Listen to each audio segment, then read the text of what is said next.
স্বামী ব্রহ্মানন্দ বলতেন যে মনের 3/4 of the mind keep it on god, যদি রাখতে পারো যদি, তাহলে 1/4 অফ দি মাইন্ড 25% মন দিয়ে তুমি সংসারের সব কাজ করতে পারবে। আমরা উল্টোটা করি, ঈশ্বরে মন রাখি না, 100% মন দিয়েও সংসারে কাজ করতে পারছি না আমরা।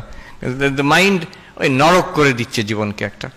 So remember this two things, the quality of your life depends what you think about and how much you think about it. মনের কতটা অংশ সেখানে দিয়ে রেখেছো। And the mind in its own place can make a heaven of hell and a hell of heaven. আমি before we go into Q&A আর দুটো point আমি ছোট ছোট করে বলে দিই, it's important, not directly related to focus, কিন্তু বলা দরকার। একটা হচ্ছে স্বামী বিবেকানন্দ বলছেন ফোকাসের থেকেও আগে more important and enabling quality is faith in yourself. নিজের উপরে আত্মশ্রদ্ধা, নিজের উপরে বিশ্বাস। ওই স্বামীজির বিখ্যাত কথা, the old religion said he who does not believe in God is an atheist, the new religion says he who does not believe in himself is an atheist.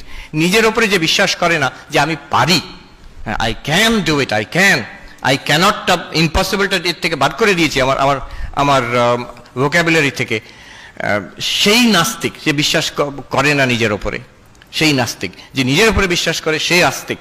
Mahatma Gandhi বলছেন only he can believe in God who believes in himself. নিজের উপরে যদি বিশ্বাস না থাকে না, যখন মনে হচ্ছে আমি ঈশ্বরে বিশ্বাস করছি, যখন চাপ আসবে, যখন চ্যালেঞ্জ আসবে জীবনে, তখন দেখবে ঈশ্বরের বিশ্বাসটাও নড়ে যাবে। কি জানি সত্যিকারে আছে কিনা কে জানে, আমার তো কোনোটার উপরে বিশ্বাস নেই, নিজের উপরেই তো বিশ্বাস নেই, ঈশ্বরের বিশ্বাসটাও নড়ে যাবে। So one who has firm faith in himself can have faith in God. ঈশ্বর বিশ্বাস। আমি রিসেন্টলি একটা বই পড়ছিলাম, নাম করা সাইকোলজিস্ট ছিলেন ন্যাথানিয়েল ব্র্যান্ডেন, আজকাল খুব একটা কেউ পড়ে না, 6 pillars of self esteem। যেমন স্বামীজির কথাই কি সাইন্টিফিক্যালি অর্গানাইজ করে উনি বলছেন সেলফ কনফিডেন্স কি করে বাড়াতে পারি। উনি বলছেন 6টা জিনিস, 6টা পিলার আছে সেলফ কনফিডেন্স, নিজের উপরে বিশ্বাসের জন্য। প্রথমে হচ্ছে লিভিং কনসিয়াসলি। সারাদিন যদি আমি ভেবে দেখো, তুমি ঠিক করলে যে আমার এই আজকের কোর্সের এই বইটা আমি আগামী নেক্সট 2-3 আওয়ার্স আমি পড়বো, বসে বইটা পড়লে, খেটে খুটে পড়লে, এফোর্ট দিয়ে, after you finish reading that book ভেতরে কেমন মনে হয়। আর যদি 3টে ঘন্টা তুমি বসে, ওই 3টে ঘন্টা বসে ইন্টারনেট ব্রাউজিং করলে, এটা ওটা যেখানে যেটা মন যাচ্ছে করলাম, 3 ঘন্টার পর তোমার ভেতরে কেমন অনুভব হবে। যদি একটা কাজ যেটা আমি করতে চাই সেটাকেই করলাম 3 ঘন্টা, after that you will feel more integrated, ভেতরে একটা সাইকোলজিক্যাল ইন্টিগ্রেশন হবে, you will feel more fulfilled, you will feel more rich, একটা সমৃদ্ধ মনে হবে নিজেকে। হয়তো ক্লান্ত থাকবে, but that will be a good kind of tiredness. একটা খেটে খুঁটে যে মানুষ একটা তৃপ্তি পায়, সেই তৃপ্তিটা পাবে। আর সেটা না করে যদি আমি সেই সময় একটা আনকনসিয়াস ড্রিফটিং, এটা ওটা করছি, ইন্টারনেট হয়তো ব্রাউজিং করে যাচ্ছি, 3 ঘন্টা কেটে গেল, তারপরে দেখবে অস্বস্তি বোধ, এটা ডিসগাস্ট, একটা কিভাবে সময় নষ্ট করছি এরকম মনে হবে। এই দুটোর মধ্যে তফাৎটা কি? একটা লিভিং কনসিয়াসলি, ডেলিবারেটলি আমার সময় আমি এইভাবে ব্যয় করব, আরেকটা হচ্ছে এই ফোনে এলো সোশ্যাল মিডিয়া, কতগুলো লাইকস, এই সেলফি, ও কি পাঠিয়েছে, এই দেখে দেখে ঘন্টার পর ঘন্টা চলে গেল, you feel disgusted after that. কেউ এরকম ভাবে মনে করে না দিনের শেষে আমি বেশ 14 ঘন্টা আজকে খেটে খুঁটে সোশ্যাল মিডিয়া এদিক সেদিক করেছি, ব্যাস দিনটা ভালো গেছে, কোনোদিন মনে হবে না। ইউ উইল ফিল ডিসগাস্টেড, ভাবে দূর কিভাবে দিন কাটাচ্ছি। আর সো লিভিং কনসিয়াসলি, স্বামী বিবেকানন্দের কথা একদম হুবহু, power will come, glory will come, all that is excellent and good will come when the sleeping soul is raised to self-conscious activity, self-conscious action. স্বামীজির কথা, ডেলিবারেটলি কনসিয়াসলি যদি আমি জীবন যাপন করি, কোন স্পিরিচুয়াল কথা সেখানে বলছেন না, this is spirituality. Second, acceptance, practice acceptance. আমি যেমন, আমি নিজে অন্তত স্বীকার করে নেব, নিজের বিষয়ে একটা ফলস ধারণা না রাখা। আমার এই দোষ ত্রুটি আছে, কাউকে বলার দরকার নেই, but I should be aware আমার এই উইকনেস আছে, আমার এই দোষ ত্রুটি আছে। Once I accept myself honestly, একটা ইন্টিগ্রেশন আসবে personality, and that makes you capable of development. উত্তরাখণ্ডে একজন বড় সাধু খুব ভালো কথা বলেছিলেন, अपना सच्चाई स्वीकार करना बड़ी भारी बात होती है নিজের বিষয়ে যে ট্রুথ বড় বড় কথা তো অনেক শুনলাম আমার কিন্তু অবস্থা এই রকম আমি অন্য কাউকে বলছি না নিজের অবস্থা আমি নিজেকে বুঝলাম then I can improve this is a very important একটা স্টেপ এইখানে ওই ব্র্যান্ডন সাহেব বলছেন প্র্যাকটিস সেলফ অ্যাকসেপ্টেন্স যে আমি এরকম আচ্ছা এবার দেখবো তাকে I can make it better আমার স্ট্রেংথ গুলো one should not self sabotage one should acknowledge one's own strengths living responsibly practice living responsibly মানে দায়িত্বটা নিজের উপরে নাও আমরা চট করে বিশেষ করে ওই দেশে আমেরিকাতে এখন এটা খুব চল হয়েছে অন্য সবাইকে ব্লেম তোমার এরকম অবস্থা কেন তুমি গাঁজা খেয়ে পড়ে আছো কেন বেশিরভাগ সময় গাঁজা খেয়ে পড়ে থাকে তো সবাই নয় অনেকে যদি সন্ধ্যাবেলা আমি যেখানে থাকি যদি রাস্তা আমি বেরোই না আশ্রম থেকে সন্ধ্যাবেলা সব জায়গায় সর্বত্র গাঁজার একটা গন্ধ পাওয়া যায় চারিদিকে তো কেন এরকম অবস্থা আমাকে বলে আমার বাবা মা আমাকে অ্যাবিউজ করেছে কিংবা সিস্টেমটা খারাপ আমাকে কোনো চান্স পাইনি আমি এরকম অনেক আছে এই প্রবলেম সেই প্রবলেম আমার কোনো প্রবলেম নেই আমি তো দেবতা দেবতুল্য মানুষ ও কোনোদিন সেই লোকটা যার যাই হোক নিজের ওপরে confidence self esteem self confidence কোনোদিন আসবে না যতক্ষণ অন্যদের ওপর চাপিয়ে দিচ্ছি হতে পারে সিস্টেম খারাপ হতে পারে আমার অনেক রকম ডিসঅ্যাডভান্টেজ থাকতে পারে নো ডাউট কিন্তু আমার একটা বড় কম্পোনেন্ট আছে এইগুলোকে নিয়ে আমি কি করলাম সেই রোলটা যদি আমি ফুলফিল না করি তাহলে কোনোদিন সেলফ কনফিডেন্স আসবে না বরং অনেক রকম ডিসঅ্যাডভান্টেজ আছে কিন্তু তার সঙ্গে আমি লড়ে একটা লেভেলে উঠেছি আমার প্রচন্ড সেলফ কনফিডেন্স আসবে তখন সো অ্যাকসেপ্ট লিভিং রেসপন্সিবলি তারপরে উনি বলছেন যে অ্যাসার্টিভ প্র্যাকটিস অ্যাসার্টিভনেস এটা আমাদের ইন্ডিয়ান ছেলে মেয়েদের একটু দরকার আমরা অনেকে এখানে ভালো ভালো ছাত্র আমি আমেরিকায় দেখেছি ভালো ছাত্র ভালো মানুষ ছেলেমেয়েরা ভালো ডিগ্রি নিয়ে এসেছে রিয়েলি কম্পিটেন্ট কিন্তু নিজের বিষয়ে একটু লাজুক ওখানে একটু পুশি হতে হয় শুধু ওখানে নয় এখন এখানেও so what you want to say please say what you want to say কথা ঘুরিও না তুমি যা চাইছো সেটা চাইতে পারো remember always the other person has the right to reject what you are saying other person has the right to say no to what you are saying that's there কিন্তু be assertive don't be aggressive don't be manipulative but be assertive aggressive একদিকে manipulative একদিকে aggressive যারা হয় অনেক সময় শক্তিমান যারা একটু বুলি টাইপের হয় তারা অ্যাগ্রেসিভ হয় জোর জার করে চিৎকার চেঁচামেচি গায়ের জোরে করতে চেষ্টা করে আবার উল্টো হয় একটু চালাক টাইপের শ্রুড তারা ম্যানিপুলেট পলিটিক্স খেলে করতে চায় ডোন্ট বি ইদার দুটোই খারাপ আর দুটোই আলটিমেটলি সাকসিড করে না মাঝখানে যে অ্যাসার্টিভ নিজের কথাটা বলতে ক্লাসের মধ্যে বলতে ভয় পায় না কাজের মধ্যে বলতে ভয় পায় না ফ্যামিলিতে বলতে ভয় পায় না বাট অ্যাসার্টিভলি নট অ্যাগ্রেসিভলি সত্য কথা উইথ রেসপেক্ট নিশ্চয়ই বলবে কেন বলবে না যা চাইবার কথা চাইবে কেন চাইবে না but remember you may not get but you have the right to ask এখানে নিজেকে যখন অ্যাসার্ট করবে একটা কনফিডেন্স আসবে নিজের জীবনে আচ্ছা লিভ পারপাসফুলি স্বামীজিও বলেছেন অনেকবার এই ব্র্যান্ডন সাবু বলছেন কনফিডেন্সের জন্য একটা দরকার এম ইন লাইফ আমি যদি সবাই যেটা করছে আমি ভেসে যাচ্ছি তুমি এই যে করছো এটা তুমি কি চাও আমি ওরকম ভাবিনি বাবা মা ভর্তি করে দিয়েছে তাই জন্য আছি আমি তাহলে কিন্তু কোনোদিন নিজের উপরে কনফিডেন্স আসবে না বলবে হ্যাঁ আমি চাই এই ডিগ্রিটা আমি চাই এই বিদ্যাটা আমি চাই এই সার্টিফিকেটটা আমি চাই তাই জন্য আমি করছি you'll have confidence in yourself একটা এস্টিম আসবে that I am doing what I want to do living purposefully আমি একটা পারপাস নিয়ে বেঁচে আছি এখানে অনেক সময় চাপে হয় আমি ভাবি কেন আমেরিকাতে ছাত্র ছাত্রীরা ওখানে এত ফ্রিডম কিন্তু এত রেসপন্সিবল কি করে আমি এখানে একদম সেই প্রেসিডেন্সির থেকে সাধারণ কলেজ অবধি দেখেছি সব জায়গায় দেওয়াল লেখন হইচই কাণ্ড এই আন্দোলন সেই সারাক্ষণ হই চলছে একটা কাণ্ড অনেক কিছু গোলমাল চলছে পিকুলিয়ার কিন্তু ওই ছাত্রগুলি যখন আমেরিকায় যাচ্ছে করছে না তো কি ওখানে খুব কড়া নিয়ম not at all total freedom one thing is আমার মনে হয় এখানে সেন্স অফ পারপাসটা একটু কম এখানে বাবা মারা বাচ্চাদের বাচ্চা করেই রাখতে চায় তো বাবা মারা সব টাকা পয়সা দিয়ে দিচ্ছে সবকিছু এখন তুমি গিয়ে বাবা মার পয়সাতে আহ্লাদে আছো সে কলেজে এখন সেই তো যা ইচ্ছে তাই করছে আমেরিকায় আমি দেখেছি কলেজে পড়ছে, আমি হার্ভার্ডে দেখলাম, আমি তো সুখে ছিলাম, আমার তো টাকা দিয়ে দিয়েছে ইউনিভার্সিটির থেকে, কিন্তু অন্য ইয়াং ছেলে মেয়েরা কি প্রেসারে, তাদের খাওয়ার জন্য থাকার জন্য 2-3টে করে চাকরি করছে, টিউশন ফিস দেওয়ার জন্য 2-3টে করে পার্ট টাইম জব করছে, কেউ ওয়েটার স্টারবাক্সে কাজ করছে, কেউ লাইব্রেরিতে কাজ করছে, তাদের একটুও সময় নেই। পড়াশোনা, এত পড়াশোনার চাপ। আমার তো পড়াশোনা করে আমি একদম সে ঘুরে বেড়াচ্ছি, এখানে ওখানে, এই লেকচারে যাচ্ছি সেই লেকচার, ওদের সময় নেই। আর টেনশনও কম নয়, লোন নেওয়া আছে সেটাকে ফেরত দিতে হবে, এরপরে পিএইচডিতে চান্স পাবে কিনা, তারপরে কোথাও চাকরির চান্স আছে কিনা, এইভাবে। তো এই রেসপন্সিবিলিটি খুব কম বয়সে ওদের উপর রেসপন্সিবিলিটি আসে।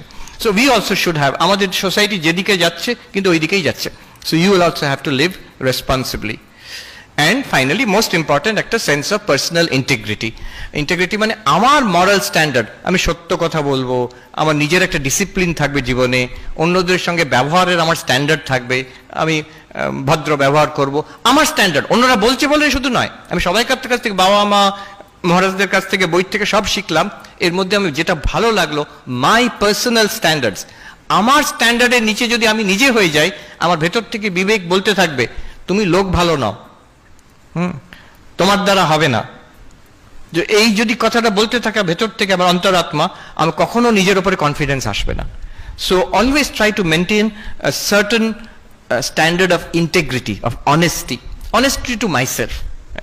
তো এটা যদি থাকে, তাহলে 6টা জিনিস, দেখো 6টা পিলার সেলফ কনফিডেন্সের জন্য, নিজের উপরে শ্রদ্ধার জন্য। Living consciously, in practice of accepting yourself, in a practice of accepting responsibility জীবনের জন্য, and then the practice of asserting yourself, and the practice of a purposeful life, and a practice of personal integrity. আর ওখানে Brandon সাহেব বলছে, দেখো এগুলো সবগুলো কিন্তু practice. বলো না আমার এই কোয়ালিটি নেই, আমি কি করব, এটা কোয়ালিটির কথা বলা হচ্ছে না, এটা একটা অ্যাকশন ওয়ার্ড, করার কথা। প্রত্যেকটা হচ্ছে করলেই হবে, একটু চেষ্টা কর, প্রত্যেকটাতে আমি চেষ্টা করছি কিনা, then you will definitely have confidence in yourself. Last point and I'll conclude here. শ্রদ্ধা, নিজের উপরে কনফিডেন্স এবং কনসেন্ট্রেশন, এটাতে দিস ইজ এনাফ? নো, একেবারেই নয়।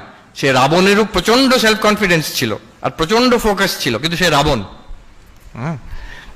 একটা রাক্ষসও হতে পারে প্রচন্ড সেলফ কনফিডেন্স। অ্যান্ড বলতে চাই না, একজন বিরাট বড় দেশের লিডার, যার জন্য বিরাট যুদ্ধ চলছে এখন, তারও প্রচন্ড কনফিডেন্স আর কনসেন্ট্রেশনও আছে, কিন্তু তাতে অবস্থাটা কিন্তু রেজাল্টটা ভালো হচ্ছে না। কিন্তু তার সঙ্গে দরকার এই সেলফলেসনেস, যে নিজের জন্য সেলফিশ, এটা ইনম্যাচিওর। যতটা সেলফলেস ততটা ম্যাচিওরিটি। আর এই ম্যাচিওরিটি যে বয়সের সঙ্গে হয় তা নয়, কিন্তু আমি আমার চাই চাই চাই, এটা হচ্ছে একটা ইনম্যাচিওর, বাচ্চারা করে। তারপরে যখন when you are teenager or come to your age, a certain amount of selflessness is expected. যত সেলফলেস হবে, যত আনসেলফিশ হবে, you are not the loser, never, you are always the gainer. কিছু না হলে অন্তরে তৃপ্তি থাকবে, বাইরেও সাকসেসফুল হবে। যারা যে কোনো অর্গানাইজেশনে দেখবে most valued member, most respected member, যার প্রচন্ড কনসেন্ট্রেশন আছে, কনফিডেন্স আছে, নো, তাকে দেখলে লোকে বলবে কি স্মার্ট লোকটা দেখেছো, কি ব্রিলিয়েন্ট লোকটা দেখেছো, কিন্তু মানুষ হিসেবে অত্যন্ত বাজে লোক একটা।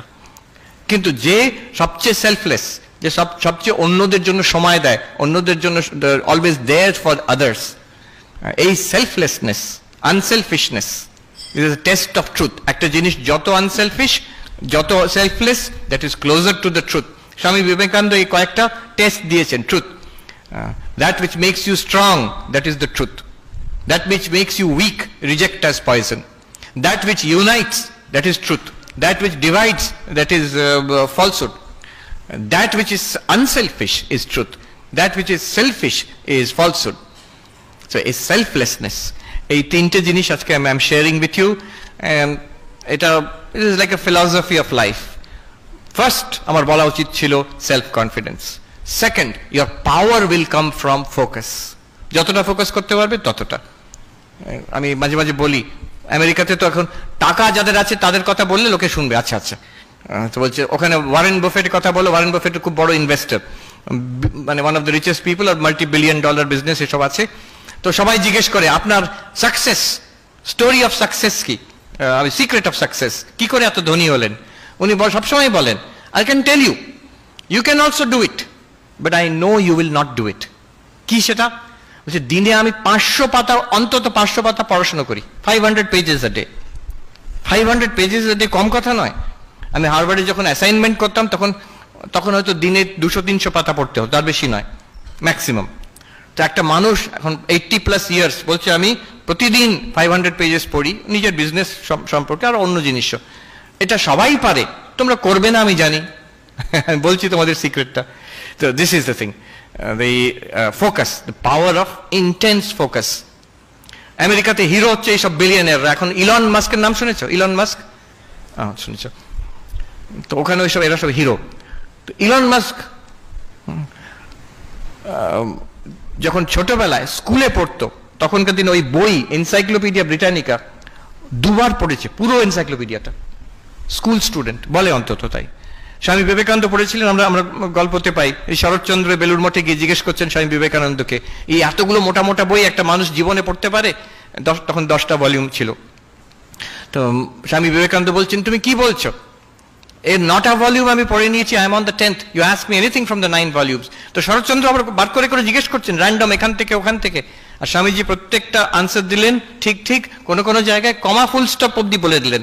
তো শরৎচন্দ্র অবাক, কি করে সম্ভব? বলছেন by concentration and purity of mind it is possible. সবাই করতে পারে, অতটা না পারলেও অনেকটা পারি আমরা, যা পাচ্ছি তার থেকে অনেক বেটার হতে পারে। তো ইলন মাস্ক তো ও তো বলছে পড়েছে 2 বার এনসাইক্লোপিডিয়া ব্রিটানিকা। তোমরা পড়তে আরম্ভ করো না, এনসাইক্লোপিডিয়া ব্রিটানিকা পড়তে হবে তা বলছি না, but the idea of focus. And third, very important, selflessness, little bigger than me. আর সেটা পরে হবে, এখন নয়, এখন তো আমি ছোট, আমি ছাত্র না, এখনই হবে, এখনই হবে।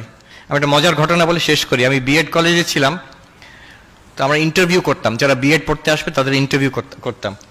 তো মজার মজার ঘটনা হতো মাঝে মাঝে। হ্যাঁ, আমার মনে আছে বাংলার ইন্টারভিউ হচ্ছে, একজন ক্যান্ডিডেট এসে বসেছেন, তাকে প্রশ্ন করা হচ্ছে, আচ্ছা বলো তো সরলা গোস্বামীর নাম বলো। তো সেই ছেলেটি, মাস্টারমশাই, বাংলার মাস্টারমশাই, সে বলছেন রূপ। আমাদের দিকে তাকাচ্ছে ঠিক হচ্ছে কিনা। সনাতন, আর মনে পড়ছে না।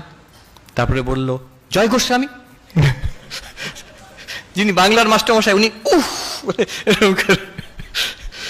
তো সেইখানে একজন ক্যান্ডিডেট এলেন, বিরাট লম্বা দাড়ি, এরকম ঝাঁকড়া ঝাঁকড়া চুল, আমরা দেখে তো অবাক হয়ে গেছি, কি ব্যাপার? বলছে আমি কালীর সাধক। তাই? আপনি কি করেন মাস্টারমশাই? বলছে আমি রাত্রিরে কালী কীর্তন করি। আমাদের ওয়ার্ডেন মহারাজ যিনি ছিলেন, উনি বললেন যে বাবা তুমি এখানে যদি এরকম করো তো অন্য ছাত্ররা তোমার পেছনে লাগবে, তুমি থাকতে পারবে তো হোস্টেলে? তো ও খুব মিষ্টি ভাষী, উনি বলছেন, ওই বলছে যে আমার কোনো অসুবিধে নেই মহারাজ, ওরা থাকতে পারবে কিনা সেটা সন্দেহ আছে। এত কনফিডেন্স নিজের উপরে। কিন্তু পরবর্তীকালে দেখা গেল ওনার এত সুন্দর ব্যবহার, এমন লিডারশিপ, সব ওই ব্যাচের, এখনো অব্দি আমি মনে রেখেছি, হ্যাঁ, সব ছাত্ররা আজ অব্দি ভুলতে পারেনি তাকে। সে সবাইকার জন্য always ready to help everybody, সবাইকার সঙ্গে মিষ্টভাষী। Within few days he became the leader of the entire batch. যত আমাদের কাজ, জগদ্ধাত্রী পুজোর খাওয়া টাওয়া সবকিছু উনি দায়িত্ব নিয়ে করেন, আর একবারও রাগ করা নয়, বিরক্তি নয়। আর অদ্ভুত দেখলাম, সবাই ওর কথা শোনে, সবাই।